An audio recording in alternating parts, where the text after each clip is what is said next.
போதை மருந்து கடத்தல் மன்னன் ஜாபர் சாதிக் அவர்கள் சென்னைக்கு அழைத்து வரப்பட்ட நிலையில் முதற்கட்ட விசாரணையில் சென்னையில்தான் போதை மருந்து கடத்தல் குடோன் செய்து வந்ததாகவும் மருந்துகள் அனைத்தையும் உணவுப் பொட்டலங்கள் மூலமாக வெளிநாடுகளுக்கு ஏற்றுமதி செய்வதற்கு உதயநிதி ஸ்டாலின் அவர்களின் உறவினர்கள் வீட்டை நாங்கள் பயன்படுத்தியதாகவும் தற்பொழுது வாக்குமூலத்தை கொடுத்திருப்பதுதான் மிகப்பெரிய ஒரு அதிர்ச்சியை ஏற்படுத்தியிருக்கிறது.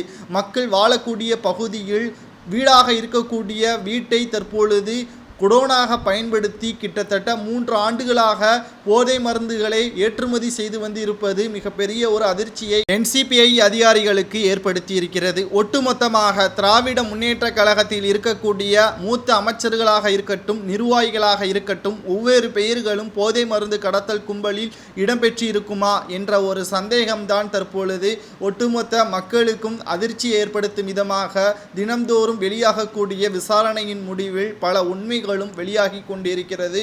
செந்தில் பாலாஜியை போன்ற உண்மைகளை கூறாமல் மௌனமாக 280 நாட்களுக்கு மேலாக சிறையில் இருக்கிறார். ஆனால் ஜாபர் சாதிக் அவர்களோ தனக்கு தெரிந்த விஷயங்களை உடனுக்குடன் NCPI அதிகாரிகளிடம் தெரிவித்து வருகிறார். ஏனென்றால் போதை மருந்து கடத்தல் வழக்கில் தண்டனை உறுதி செய்யப்பட்டு விட்டால், அவர்களே விசாரணை செய்து தண்டனை உறுதி செய்து விட்டால் கடுமையான தண்டனை, கிட்டத்தட்ட 70 ஆண்டுகளுக்கு மேல் சிறை தண்டனை வழங்கப்படும் என்றும் கூறப்படுகிறது. அதுவே வாக்குமூலத்தை கொடுத்தால் குறைந்தபட்ச தண்டனை வழங்கப்படும் என்ற காரணத்தினால்தான் தனக்கு தெரிந்த உண்மைகளை கூறி வருவதாகவும் தற்பொழுது அரசியல் வட்டாரத்தில் பேச்சுக்களும் அடிபட்டு வருகிறது. மேலும் உதயநிதி ஸ்டாலின் அவர்களின் வீடு அவருடைய சொந்த வீடா அல்லது உறவினர்களின் பினாமியின் பெயரில் வாங்கியிருக்கிறாரா என்ற விசாரணை தற்பொழுது NCPI அதிகாரிகள் நடத்தி வருகிறார்கள்.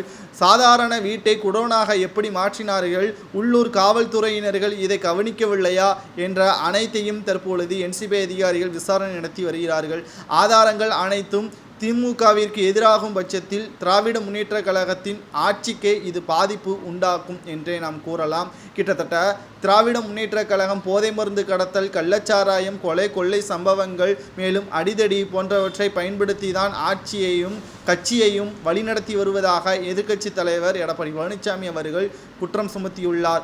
ஆன்லைன் ரம்மியை தடை செய்ய கோரி சட்டசபையில் நாங்கள் தீர்மானத்தை நிறைவேற்றுங்கள் என்று சபாநாயகரிடம் பல முறை எடுத்து கூறினோம். மக்கள் உயிருடன் விளையாடக்கூடிய ஆன்லைன் ரம்மியை தடை செய்ய வேண்டும் என்று தீர்மானங்கள் நிறைவேற்றுவதற்கு வாக்குப்பதிவுகள் செய்யும் பொழுது திமுக எதிர்த்தது. தற்பொழுதுதான் தெரிகிறது, தேர்தல் ஆணைய பத்திரத்தின் மூலமாக ஆன்லைன் ரம்மி நிறுவனம் கிட்டத்தட்ட 550 கோடி நன்கொடை வழங்கியிருப்பது, ஆதாயம் பெறுவதற்காகத்தான் நன்கொடை வழங்கியிருப்பதும் குறிப்பிடத்தக்கது. இப்படிப்பட்ட திமுக ஆட்சி நாட்டில் மிக சிறப்பாக செயல்படுமா என்பதும் தற்பொழுது விமர்சனத்திற்கு உட்படுத்தப்பட்டிருக்கிறது. நாடாளுமன்ற தேர்தலில் 40 தொகுதிகளில் திமுக எத்தனை தொகுதிகளில் வெற்றியடையும் என்பதை உங்களது கருத்துக்களை கமெண்ட் வாயிலாக கூறுங்க.